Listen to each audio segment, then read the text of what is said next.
नमस्कार मंडळी. झाडाविना ढग गेले, ढगाविना पाणी गेले. झाडाविना ढग गेले, ढगाविना पाणी गेले. पाणीविना शेती गेली, शेतीविना समृद्धी गेली. समृद्धीची हवाल दिवाल झाली. इतके सर्व अनर्थ वृक्ष तोडीने केले. निसर्ग हा म्हणून पोपला. निसर्ग हा म्हणून पोपला. जाणीव त्याची ठेवा. त्यासाठीच संदेश हा, झाडे लावा, झाडे जगवा. मित्रांनो, खरंच आज आपण ती परिस्थिती बघतोय, त्या परिस्थितीला मानवच जबाबदार आहे.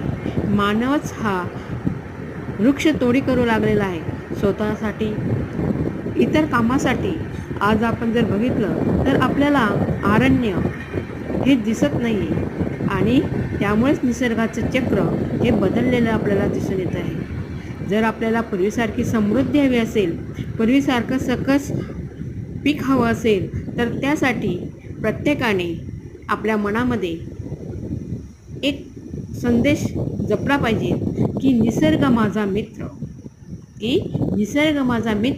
निसर्ग माझा गुरु, निसर्ग माझी माय, मी त्याचं लेकरू. ज्याप्रमाणे आपण आपल्या आईची काळजी घेतो, त्याचप्रमाणे आपल्यालाही आपल्या वसुंधरेची काळजी घ्यायची आहे, तिचं संवर्धन करायचं आहे, तिला जपायचं